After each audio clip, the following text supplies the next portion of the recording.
You are now listening to the Final Whistle Sports Podcast. Here is your host, Blaine Spencer.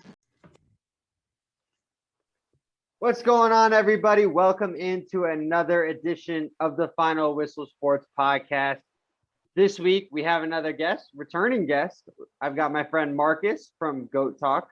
He is going to be helping us out today. We're going to be primarily talking NBA, but I did throw in an interesting question that we're going to talk about. Which postseason sport is his favorite to follow and watch?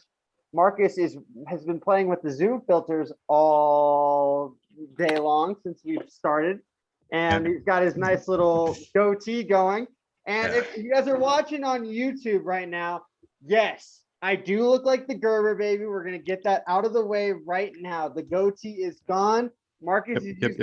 Marcus is using a filter to fulfill my void of my babyface assassin 100%. Look. So, Marcus, 100%. How are we doing? What's going on? I know it's pretty obvious that this is a filter. I feel like, though, we should have just let it live and not mention the filter.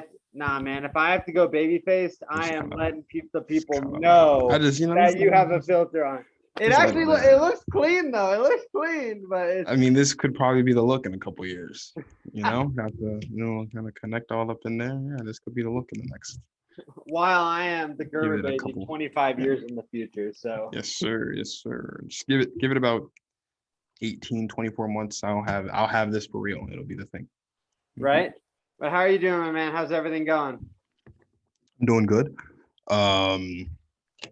I got to bully Justin Marvel earlier this week. Show comes out about that tomorrow. Felt fantastic. I was on that show. It was so much fun. I enjoyed every second of bullying Justin Marvel. Great show. You should check it out. And if you don't check it out, then you suck. There's really no ifs, ands, or buts about it. Cool people will watch. And if you're not cool, then don't watch it. That's all. Without question. And if you want to see the first day, as it was reported a couple days ago, you'll see Marcus's reaction to the babyface assassin look. Yeah, it is. He was very disappointed in me. Let's just say that. Yep. But Marcus, let's jump right in here. Let's try to get on track. I know, as we will probably be talking about jumping back and forth between sports and facial hair today, it sounds like, on this show.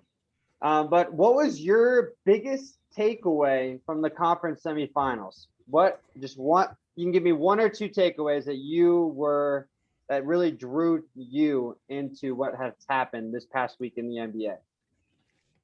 That my podcasting jersey needs to be put into the Hall of Fame because Here we go. The self hype. Didn't I? At the time, Blaine and I weren't associates, but 11 months ago, after the Bucks and the finals wrapped up the finals, I said quite boldly that the Milwaukee Bucks, neither the Milwaukee Bucks nor the Phoenix Suns would be making it back to the NBA Finals. And here we go this past Sunday. Not only did they both lose Game 7, they got spanked in Game 7. So I feel that my number, 26, by the way, should be retired across the league. All 32 teams should retire my number. Milwaukee, Chicago, Philadelphia, Miami, Boston, Phoenix, Dallas, Golden State, Sacramento, both LA teams, Denver, Memphis, Washington, of course, because that's where I'm from. Who else we got out there? New Orleans, Portland, Charlotte. Yeah, all those teams retire my jersey in the rafters because I deserve it. Because I told Justin Marvel, I told Steezy A. Smith, I told Neil Hoyt, I told anybody who would listen to me that the Milwaukee Bucks and the Phoenix Suns would not repeat as Eastern and Western Conference champions this season and punch their tickets back to the NBA Finals. And look, I get it. I'm young. Okay. Right. I turn 19 next week. Okay. People happy early birthday. I appreciate that. People take me as a joke, and rightfully so. I've got a Zoom mustache on my face, but still, point remains that I know what I'm talking about, and people need to listen to me when I speak. And when I said that they weren't going to be here, and now they're not here, I'm clairvoyant. I can see the future. So I need all 30 teams to retire my jersey. That needs to be an executive order put into motion by the great commissioner, the best commissioner in sports, Adam Silver. He needs to make that happen. I don't know They why want to you change didn't, trophies and all this other stuff. No one cares about that. We need Dwayne Marcus's jersey, number 26, write it down, retired in all 30 arenas across the league. And it needs to happen today. I need to be at jersey retirement ceremonies across the league for the next couple of days. I don't even care if you're not even in the playoffs. Just open the arena just to have my jersey retired and do a whole ceremony because I deserve it. I've earned the right. I have prognosticated this since 11 months ago. And in a couple weeks, when the Warriors make it to and eventually win the NBA Finals, I'm going to definitely need my jersey retired because I called that 3 weeks before the season started. I deserve my jersey retired. And if I don't get my jersey retired across the NBA, I'm going to riot. I'm going to boycott the NBA. I don't understand why you didn't call in to Malika Andrews last night as she had Adam Silver. I don't understand why you didn't call her and you just got I called her, but she didn't answer. She shot me a text back and told me that she was busy. It's Malika Andrews, But I mean, that was your shot with the lottery last night. I thought you were going to be able to call in. I didn't want to interrupt the lottery. I deserve my own moment. I'm not sharing spotlight with anything or anyone. I deserve my jersey retired, and if it doesn't happen, we will ride it. I mean, that's fair because it's you or the Orlando Magic was the number one pick. I think you outweighed the Orlando Magic. Absolutely. Come on, let's be serious. No one cares about the Orlando Magic. Not even people in Orlando care about the Orlando Magic. Don't even care about the Orlando Magic. They care about Disney World. It's all about Disney World. They have 37% of the guards in the league on their roster. No one cares about the Orlando Magic, dude. That's awesome. But my major takeaway, other than Marcus absolutely hyping himself up, because we were supposed to have our good friend Justin Marvel on the show today. He's ducking that smoke. And Justin, if you're listening to this, he has family stuff tonight. He is very apologetic. I don't want to hear any of that baloney. For my narrative, he's once again ducking the smoke. You better be bringing that up to Mrs. Marvel then when she complains. Mrs. Marvel is a wonderful woman, and I would never say anything disrespectful to or about Mrs. Marvel. I will, however, direct all my shade and all my disrespect to Justin Marvel. Justin Marvel is once again ducking the smoke. And Justin, if you're listening to this, I can't wait to see you on Monday. It's going to be on. And Justin, Marcus and I have already agreed that whichever one of us gets the link into the feed, that we are sharing it to each other to make sure that we are both 100%, 1,000%, 100%. But I actually want to take a spin on this. Yep. That even though we all know, diehard Warriors fan, and as a actual sports podcaster, I actually had the Warriors winning the NBA championship, not from a fan standpoint, from a realistic standpoint for what they were bringing in. But what I've actually learned was that the Milwaukee Bucks would have won the championship this year if Chris Middleton was healthy. That is my major takeaway. I'm going to push back on that. I'm going to push back on that heavy. Push back all you want because I think they go through Boston. You know they beat Boston if Middleton's on the court. I don't know that. I don't know that. Don't know that? Oh my goodness. Know that. They needed and the reason offense was so bad that even if they just had a glimpse of him on the court. The reason why I don't know that is, and the reason why I'm not going to acknowledge that is because of the simple fact that the Celtics swept the Brooklyn Nets. So when the Celtics swept that team the doesn't Brooklyn know how to Nets, play together whatsoever. Hold on. When the Celtics swept the Brooklyn Nets, the Bucks were still playing basketball. More specifically, Chris Middleton was still playing basketball. I had already had the Bucks going to the second round anyway. And if you check the tape, I said that the Bucks were ducking the Celtics. The Bucks did not want to see the Celtics in the first round because they knew that the Celtics would take them to 7 and get the job done. The Celtics would have won this series with or without Chris Middleton, in my personal opinion. Do I think the Bucks would have played better basketball, especially down the stretch in games 5, 6, and 7? 100%. But the Celtics, with the way that they play defense, would have absolutely still been going to the Eastern Conference Finals this season, even if Chris Middleton played. I think Chris Middleton is fantastic. Chris Middleton is the reason why they are champions today, 100%, right? He's their closer. He made big shots and big moments down the stretch in those games in the finals. You can't take anything away from him. But I don't know for certain with the way that Jason Tatum is playing, averaging 28, almost 30 points a game, with the way that Jaylen Brown has been playing, even with the way that other guys like Marcus Smart and Al Horford have played throughout the course of this postseason. I don't know if Chris Middleton being on the Bucks just automatically locks them in. Do I think they would get the job done? Probably. Sure, you have to give them that because you do have the best player in the world in Giannis Antetokounmpo that you and Justin and everyone else tells me is the best player in the world. No, he didn't play like the best player in the world in Game 7. That's for sure. He did not play like the best player in the world in Game 7. But take nothing away from him, he did play like the best player in the world throughout the course of the series. So I'll give him that. But I don't know definitively if Chris Middleton's presence alone would have been enough, because is Chris Middleton going to stop Jason Tatum? Was he going to stop Jaylen Brown? I don't know. He'd probably be guarding Marcus Smart. Yeah, who cares? All I know is that you're bugging. I get it. You got off of work to come on my show. You're probably deprived. You are dead serious. Out there. I am. Oh my Lord! It's not even a debate. Are you kidding me? Look at how badly the Bucks played in the second half in especially 6 and 7, right? Especially 6 and 7. Especially in Game 6 in Milwaukee, there is no way it leaves Milwaukee if Middleton is even a portion of himself on the court. And I think you are, number one, you're highly underrating Boston's defense in the playoffs. I'm not there. And two, you're highly overrating Chris Middleton's ability, specifically on the defensive side of the ball, because he wasn't going to stop Jason Tatum and Jaylen Brown. He wasn't going to be guarding them. Chris Middleton is exactly, that's my point. So even if he would have been there, Jason Tatum still would have got his. Jaylen Brown still would have got his. Al Horford still would have made Giannis Antetokounmpo look like Dookie in Game 6 and 7, just like he did in real time. I'm not saying it would have been a wash. I still think it would have gone to 7 games, but I still think Boston would have won. All right, agree to disagree. That's fair. That's fine. You're just mad because I have more facial hair than you, even without the filter. And that's okay. It's okay. Oh, I mean, we talked about this on your show. I have never been more distraught in my entire life. I bet. I got hair all down here on my neck and things.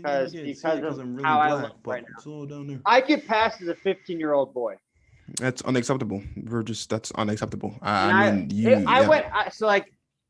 went out last night, and the bartender almost did not buy my ID because that's how young I look. That's not good. I don't know. That's not good. I actually was so I'm emotionally in a bad place. Yeah, I bet you should be. I mean, that's unacceptable. Completely. So I'm hoping that I can get at least like the aftershave kind of look by Friday. So like it's not happening, bud. Oh. I don't think it's gonna happen, dude. I don't think so. Don't do me like that. Come on now. Oh yeah, play with your fake thing. Honestly, like if I put on the same Zoom filter right now, honestly, it would look better than the goatee that I actually had. So I can't. That's true. It probably would. Can't even argue in that regard. But all right, let's switch gears before we talk about the conference finals. Marcus, this was a question that I have kind of been jumping back and forth with this week. This was something I wanted to pose to you and Justin. Unfortunately, Justin is not here. But what is for you the favorite sport to watch in the postseason and why?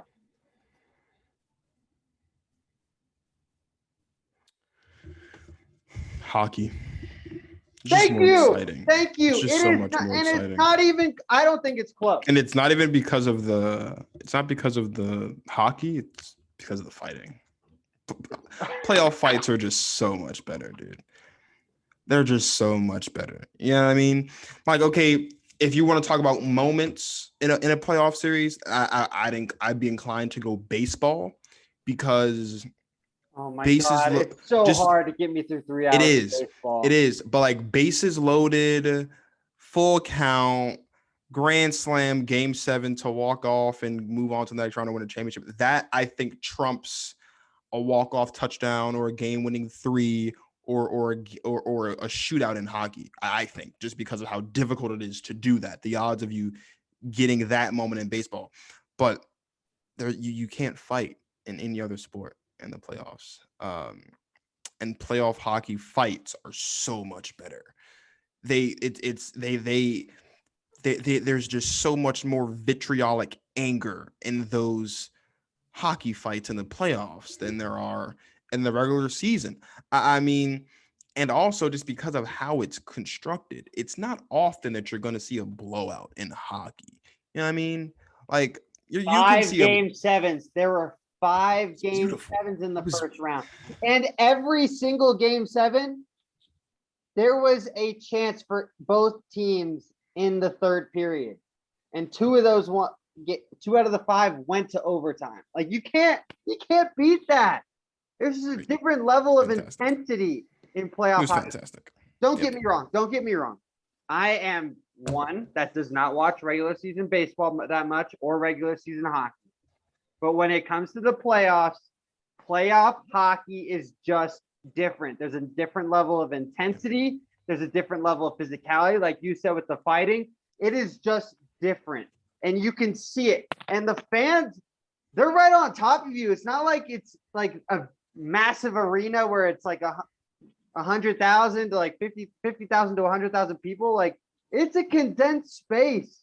And that when they're hitting on the boards on a home game 7, like I watched both of those game 7s because like the NBA game 7s were both total duds. But like those 2 overtime games between Calgary and Dallas, and I think it was Pittsburgh, New York, right? It was just different. And you can see it, and it's just like and people push back on this like hockey, like what do you mean? Like actually go watch it. Yeah, hockey is there is something going on the entire game. Yes, it's going to be very low scoring. It's not going to be like a 7-5 game. Those are very rare. But the game is very fluid. You can't take your eyes off it because as soon as you turn, you miss something.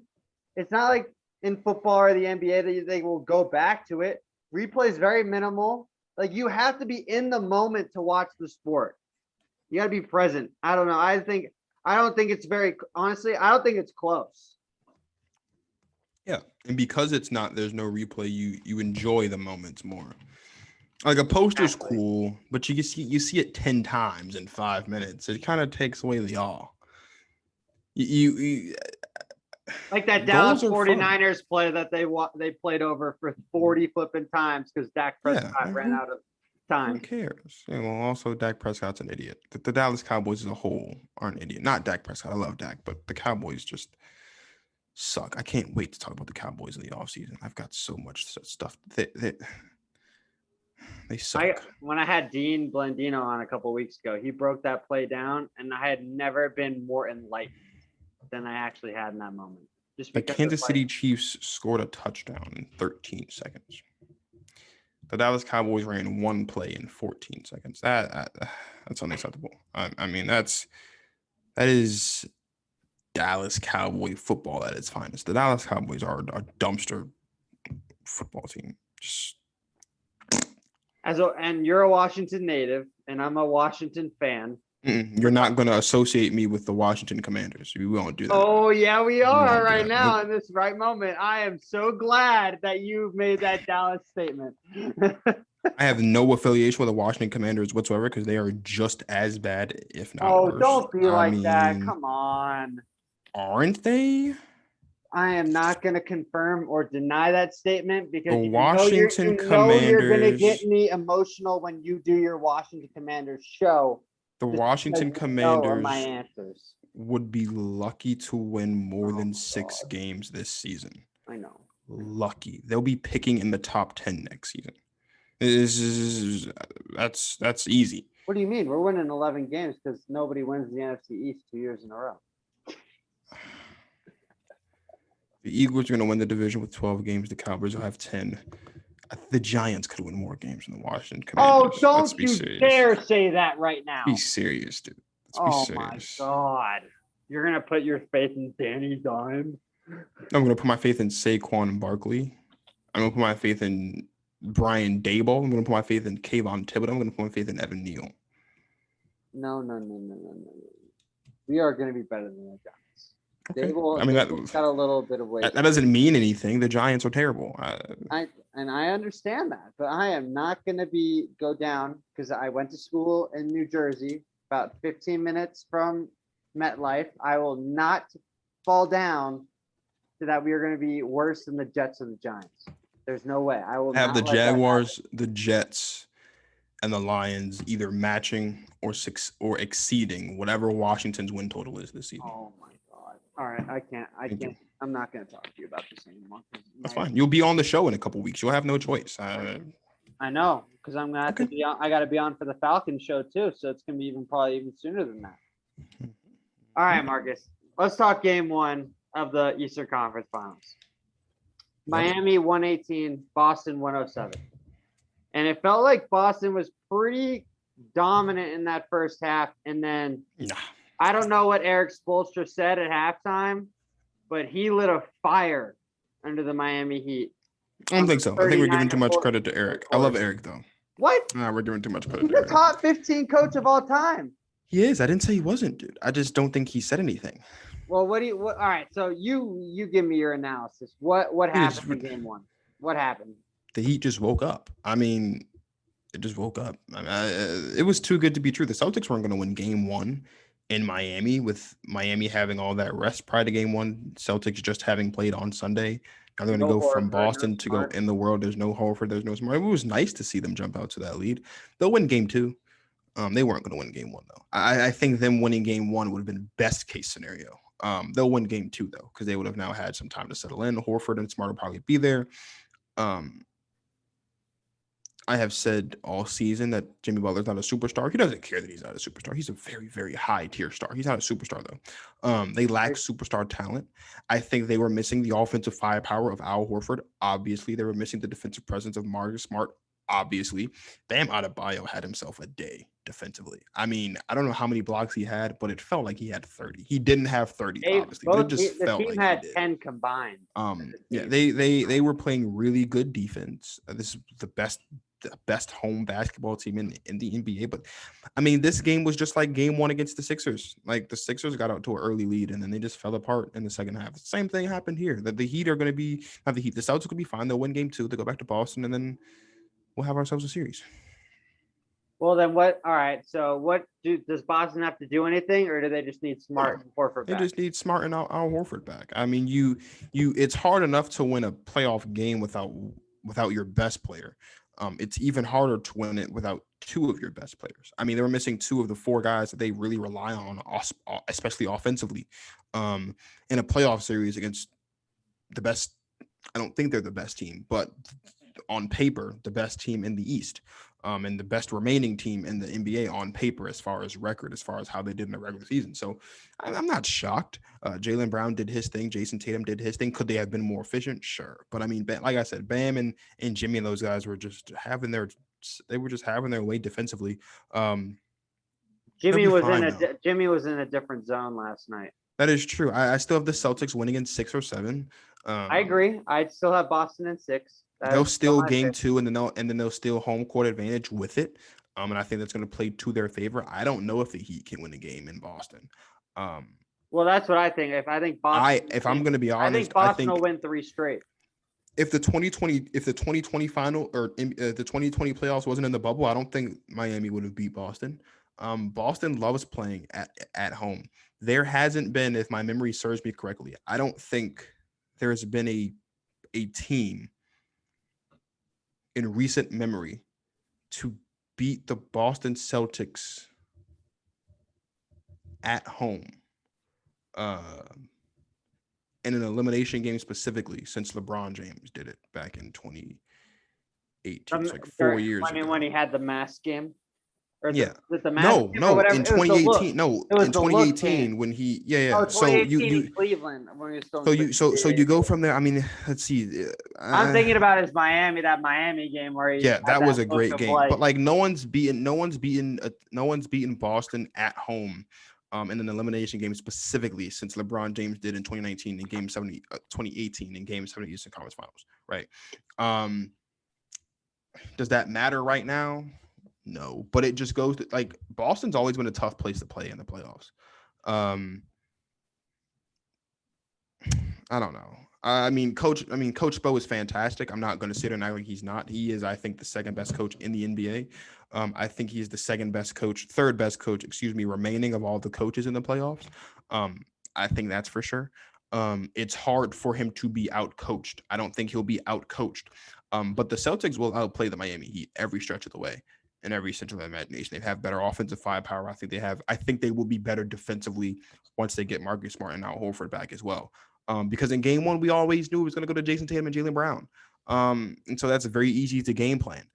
It's like with the Heat, when they went against the Seahawks, they're only going to be going to Trae Young. Of course, you can swarm Trae Young home to under 15 points 3 times in the series. It's easy.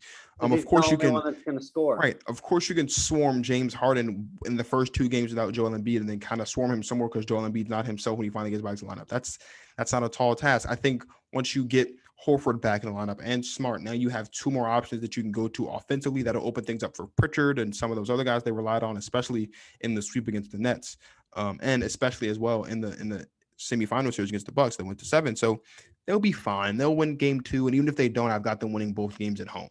And if I had to bet on which team could steal a game on the road, it'd be Boston anyway. So whether they win game 2 and 3 and 4 or win games 3, 4, and 5, I agree with you. I have Boston winning 3 straight games at some point in this series. Yeah, and I'm honestly intrigued to see how Spoelstra, if Lowry is good to go, how he's going to be utilized. So I think not going to make a difference, honestly. Well, and that's no disrespect I don't think to Kyle. I think he's actually going to be a hindrance on the court.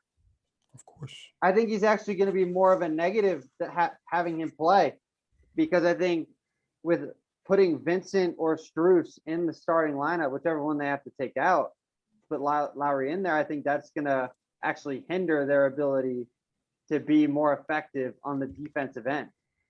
You could make that argument. I don't see Kyle Lowry as a great defender. He's a decent defender, but Max Strus is not a great defender either, so you can't go there. But I think Gabe Vincent is a very solid defender for depending on who he's guarding, and I've seen that through him in this postseason. And another thing would be, how does PJ Tucker's ankle react? He's going to play after. I know he's going to play, but how is it actually going to react after having the day off? You know what I mean? He'll be fine. I think his ankle will be back to what he's accustomed to it being. Kyle Lowry, I don't think it'll be a hindrance. I don't think Kyle Lowry's a needle mover. I don't think Kyle Lowry is going to instantly move the needle all the way in the Heat's favor. Because the points that he gives you can get elsewhere. Kyle Lowry isn't a game changer offensively as far as producing points. I think Oladipo has to be great. Can he facilitate? Well, that's not going to happen. I know it won't happen, but I think that's what he has to be. The Heat have too many ifs. If Duncan Robinson has a good game, if Kyle Lowry, Duncan Robinson ain't gonna play, and if Victor Oladipo plays great, like there's too many, and Robinson will not touch the court.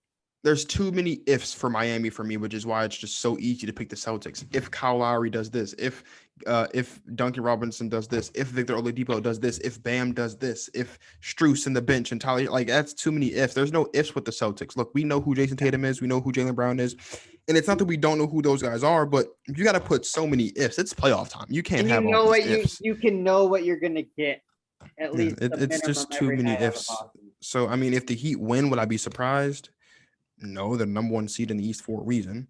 But it's just, I don't know. I think offensively, that's what it's going to come down to, is the offensive firepower, and the Boston Celtics have them beat by a country mile. It's and you can book Jason Tatum having 2 great games in this series. Minimum. Of course, one of them will be on the road. Oh, easily either game tomorrow night or game 5. I don't think it's very easy here. All right, so let's jump. Warriors Mavs game will be tipping off. We're recording this now. It won't be out. This show won't be out till tomorrow, but game tips in about 20 minutes.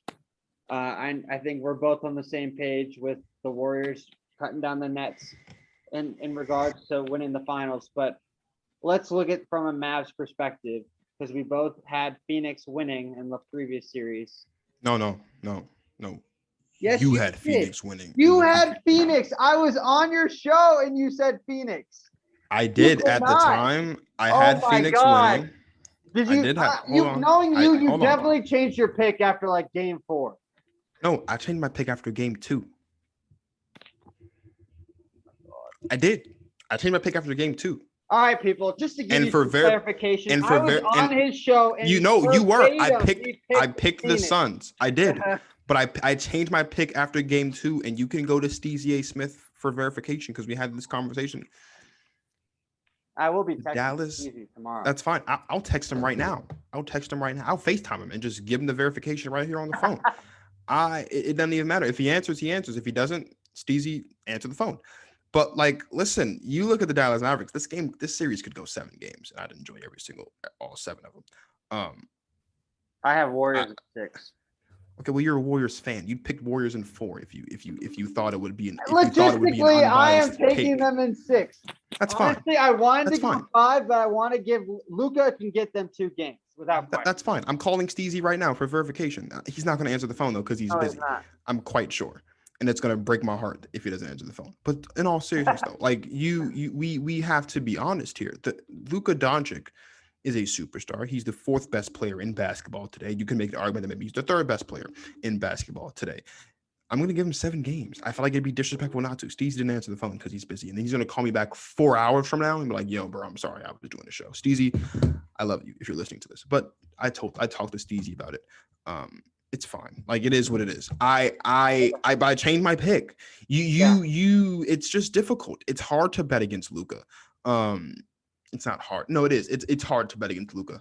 I think it's also hard to bet against. Why did you change your pick though? Give me a reason. But from those first 2 games that gave you the reason to change your pick. It was too good to be true. Okay. Because we saw this movie before. We saw the Suns jump out to a 2-0 lead against the Bucks. And then it just so if it was a 1-1 split, you would have went Phoenix though. No, if it was a 1-1 split, I would have 100% changed my pick to Dallas. I was hesitant to change my pick. I would have changed my pick regardless. Let's be clear. I would have changed my pick. I didn't like what I was seeing from Phoenix. Like I liked how they were winning the game. It just didn't look like Phoenix basketball. I thought it was going to bite him in the butt. Chris Paul was not playing at Chris Paul standards in the first 2 games of those series, and I just felt like eventually it would take. First of all, listen, Luka plays phenomenally. He plays even better at home. I knew this game was going to go at least 6 because I knew this series was going to go at least 7 because I had Dallas winning all of the home games. It was just a matter of can Dallas win one on the road. That's all this was a factor of was could they steal one on the road? And after game 2, what I realized was if the Suns, specifically Chris Paul, continued to play how they were playing, especially at home, there's no way the Mavericks can't win a game in Phoenix. If I'm not mistaken, all the home games were won, and then Dallas got the job done in Phoenix in game 7 when it really mattered. They didn't just get the job done. I can't say the analogy that I use with my friends because this is a PG show, but the analogy that I use with my friends is not. Don't. Hey, no, it's fine. Explicit, baby. We're cool with it. Let that out. We're not even gonna. It gets a little dark. It gets a little dark. Luka and it gets a little dark, but Luka and the Mavs, they got they manhandled the Phoenix Suns. It was not pretty. I can now kind of have a general idea of what you were. I can text you what I said. I won't say it on the airwaves just to protect the integrity and the legitimacy of the final.whistle sports podcast as it's listed on Instagram. But yeah, Luka, I think will win all 3 games at home, and I think that'll be it. It's much harder to win a game in Golden State than it is to win a game in Phoenix, even though this isn't the Golden State that we know. I think it's actually easier to win it now in Golden State than what it used to be. I don't think so. Come on, man. I used to live there. I used to go to the Oracle, you're giving me the arena analogy. There is not a person alive in the NBA, dare I say, ever. And that is big talk, but I'm willing to back it up. You are hard pressed to name me, aside from Michael Jordan, I would say. But even with Jordan, the Bulls kind of had a good thing going. You know what I mean? Like once they really got those championships rolling, that was more like a team thing. there is not, I think, in my personal opinion, and I can get slaughtered for this. I don't care. I got slaughtered by several people telling us that we were crazy for saying that Tua is not going to be the starter by week 5, and then they couldn't tell me why. So I don't really care. But there is not a person, I think, in the history of basketball that ignites their home crowd more than Steph Curry does. There is something about watching Steph Curry play in Golden State that makes the Warriors almost unbeatable at home in the playoffs. It takes an all-time great player for them to lose at home in the playoffs, i.e. LeBron James in 2016 twice, i.e. Kevin Durant in 2016 before they blew their 3-1 lead with OKC, Kawhi Leonard when they closed out in game. Like it takes an all-time great player to beat Steph Curry and the Warriors at home. Luka's fantastic. He's on his way to being an all-time great, I think. And I say if Luka retires, if Luka wins a chip this season and retires the next day, he's first ballot Hall of Famer. But I agree.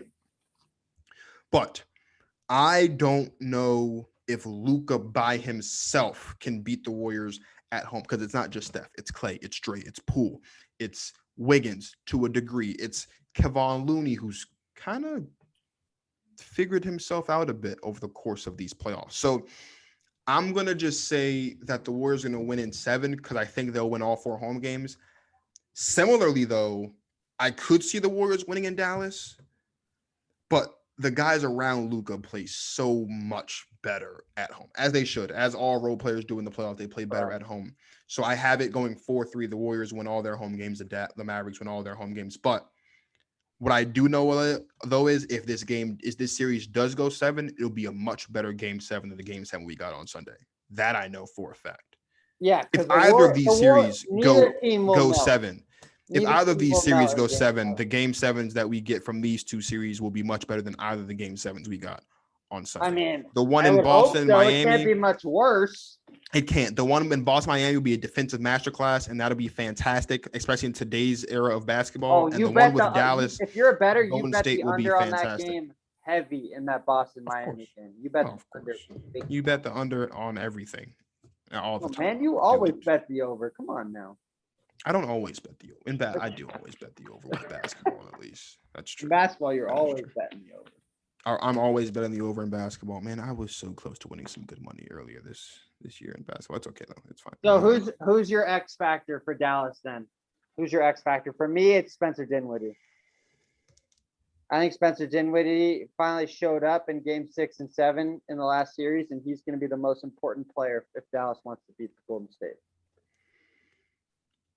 Because I think they finally figured out how to unleash a little bit of Brooklyn Spencer Dinwiddie, right? Not just. Here's another reason why I changed my pick after game 2.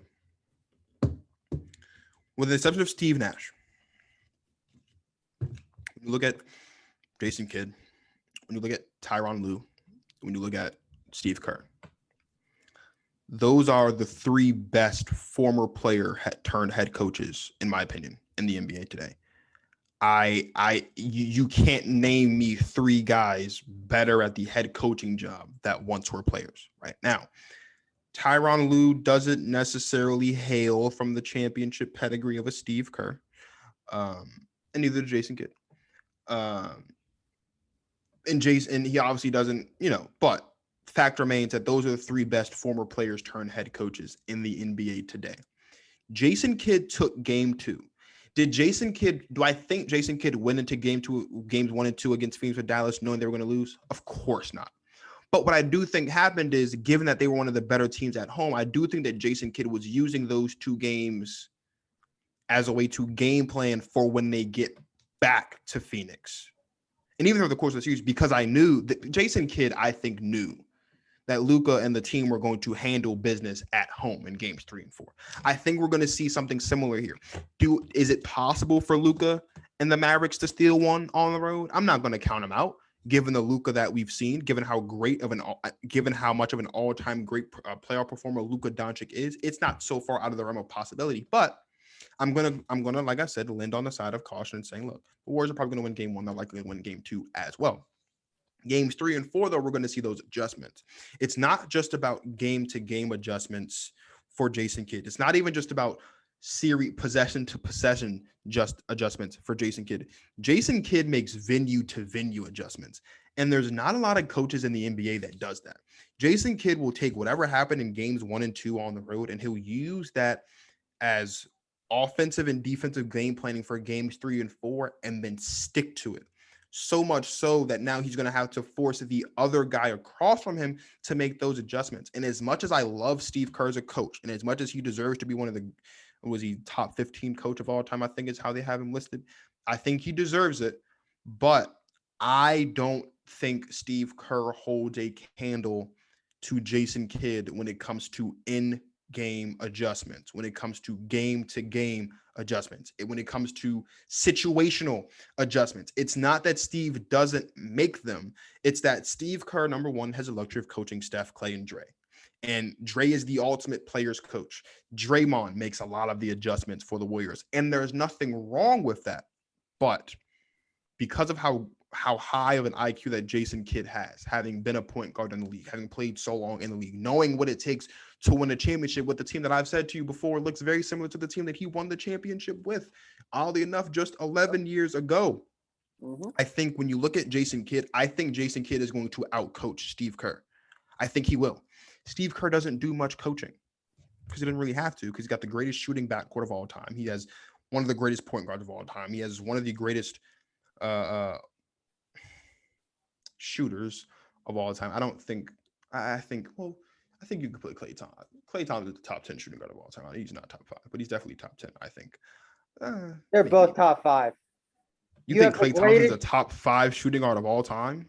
Oh, shooting guard? I thought you were talking about shooter in general. No, obviously he's a top 5 shooter of all time. I'm saying now I'm talking position. I don't think Klay Thompson's a top 5 shooting guard of all time. You could make the argument he's on that. You could make an argument, sure. He's top 10 for sure. I'm not going to put him in the top 5 though. Steph Curry though, I think, is a top 5 shooting guard of all time, or point guard of all time. And it's amazing to me because he didn't even come into the league as a point guard, but whatever. Point is, I think Jason Kidd will outcoach Steve Kerr every second of this game. I think it's just going to come down to the fact that there's just a lot more offensive firepower, consistent offensive firepower for the Warriors. But it's going to be very interesting to me, again, to see that switch between games 1 and 2 and then game 3 specifically, and see what adjustments Jason Kidd has made as far as offensive game planning and defensive game planning. I have the Warriors. I've been married to this pick since 3 weeks before the season. I'm not abandoning it. I'm not. I'm gonna the bandwagon until you go down. I'm gonna lock this on. I'm here. We are locked in. But Jason Kidd's coaching could send the Mavericks to the finals. And honestly, and I agree, because I think he's been the best coach this postseason. We talked about this on your show. 100%. 100%. I don't even think it's close. Yeah, I love what's been going on with Ball. And I don't say his names. I don't want to mispronounce it. Udoka. Yeah, like as great as he's been doing with Boston. As great as Udoka's been with Boston through their run, Jason Kidd, to get out of the first round against a questionable Jazz team is a questionable Jazz team, but a playoff series win is a playoff series win, and you didn't have your best player for 3 of those games. I don't care how fraudulent the Jazz are. And you shut down arguably who had been the hottest postseason player in those previous 2 seasons. Yeah, I don't care how fraudulent we think the Jazz are. If you have 3 games where the opposing team doesn't have their best player, you win that series. There is no excuse. No matter how fraudulent you are supposed to win that series. So to walk out of the first round with a series win without Luka, with Luka only playing 3 games that series, is incredible. To go on from that to then take down the reigning Western Conference champions in 7 games, specifically holding them to 1 win in the last 5 games, insane. This has been, I think, one of the best head coaching performances we've seen in the playoffs in a long time, just because of the simple fact that when you look at what's happening, right? When you look at who's been getting the job done, right? You have Frank Vogel, you've had Steve Kerr all those times, right? You've got Nick Nurse. Like, Jason Kidd's performance in this playoffs, depending on how it goes, especially if it ends up in a championship. I don't think it will, but especially if it ends in a championship, I think it's going to be I think you could rank it as a top 3 head coaching job in the last 10 years. When you look at who won those championships, how they got there, who was the head coach of those Probably teams. the best coaching job And you could since probably he won say as it's a the best player. one. Probably the best coaching job since he won as a player. I still think, and I know that it was a lot of it. Obviously, we have to give that credit to LeBron and Kyrie. I do still think, though, that I think Ty Lue in 2016 had a phenomenal head coaching job. Now I know the Suns. Came back from we're talking about 3-1, right? 3-1. Yeah, and you can get pushback on that obviously because the Cavs were the best team in the East, and so like they were expected to be to the finals, right? And I've been saying a lot over the past couple of weeks. Suspended. Okay, well that doesn't matter, and you know that doesn't matter, and we're not going to sit here. It's over in 5 if Dre doesn't get suspended. How many? All right, nope. We're not going to talk about it. Let's. Oh, Blaine, no, we're doing this. Blaine, let's get rid of the Warrior bias because I think you're speaking from your heart right now. There is no bias. Listen. Series hadn't been closed. Listen, let's be serious. Blaine Spencer, please correct me if I'm wrong. Go talk. Just take over the show. Correct me if I'm wrong. Kyrie and LeBron James went off in Game 5, correct? Did they not? They did. Did they not have all-time great performances in Game 5? Yes. You're telling me. Yes, I'm telling you. You're telling me because the Warriors came out flat. I'm not yelling. I don't care. It's my fucking show. Why are you yelling? Now you're cursing at me. Wow, buddy. Wow, this is getting really hostile. Listen, they did come out flat. I'm not denying that. What I'm saying though is Draymond Green's not going to stop LeBron and Kyrie from doing what LeBron and Kyrie did. I don't care how flat the Warriors came out. They could have came out as flat as a 3-year-old soda. Draymond Green's not stopping LeBron and Kyrie from doing what they're doing. So let's take away the Draymond being suspended for one game. Let's say let's say they lose that game anyway, which they did, right? Okay. He still played games 6 and 7. He still played games 6 and 7. I mean, game 6 wasn't even a game, so.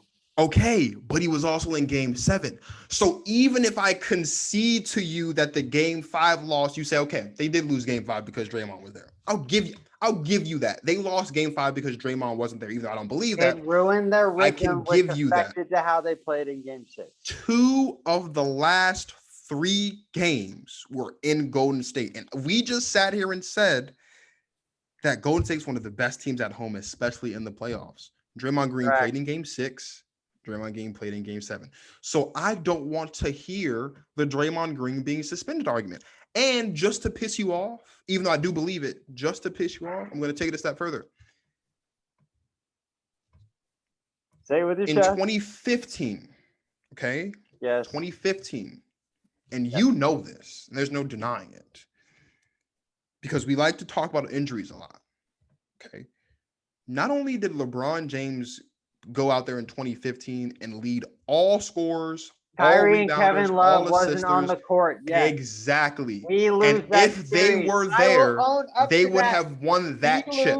We lose that chip, but we would have won the next year. No. We definitely lose that chip. I am the Cavs were the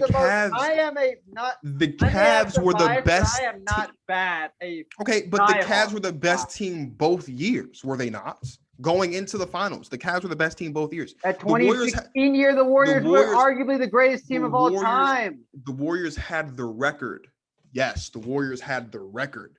But if we're talking about coming off a championship win for the Cleveland Cavaliers going into 2016 for the back-to-back, 100% the Cavs would win that chip just like they did in 2016.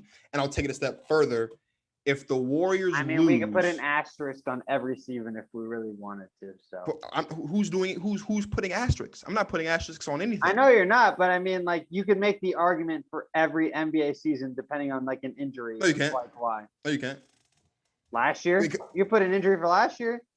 If Kyrie Irving or James Harden are at least 100%, Brooklyn. Oh, you're speaking of injury. Okay.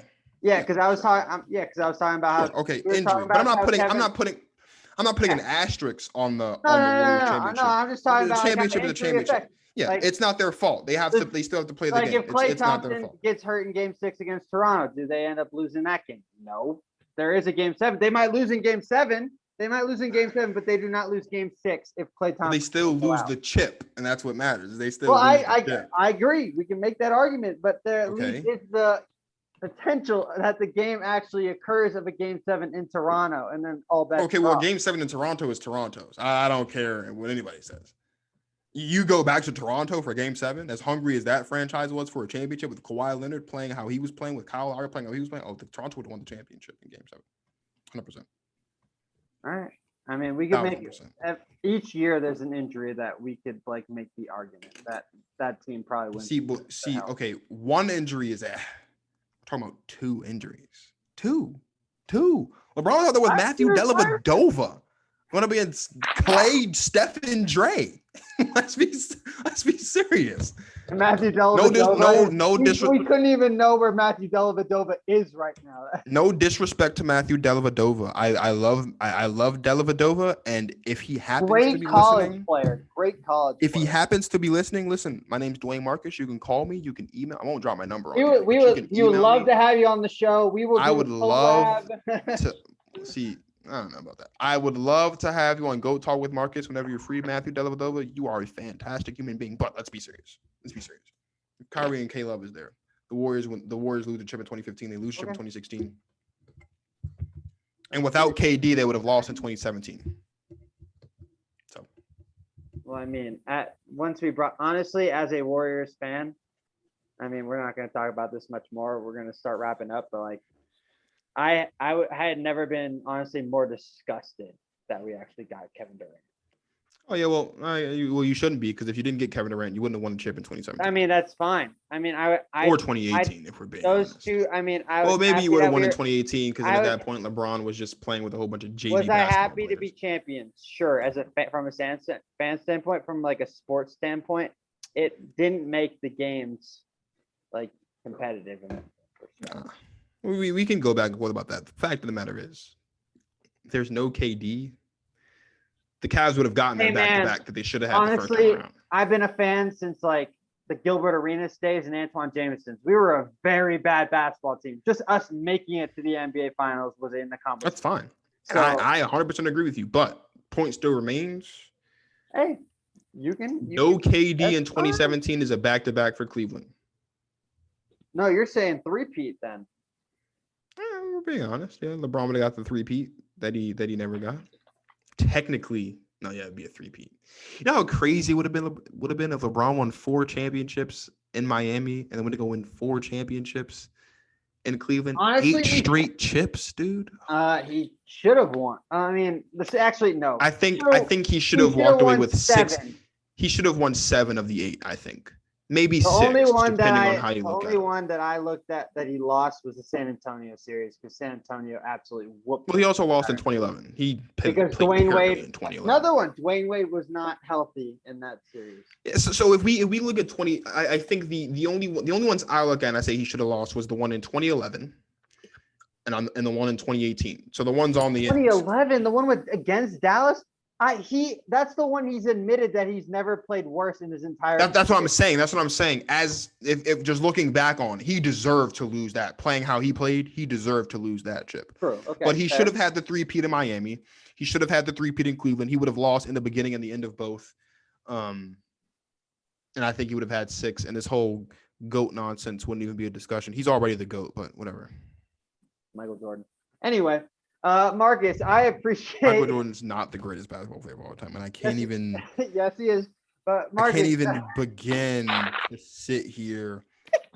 We are not. And articulate to you. We're going to talk for another hour. If we how categorically false that is. Categorically false that is. Michael Jordan. This is what I'll say. In the history of basketball, okay.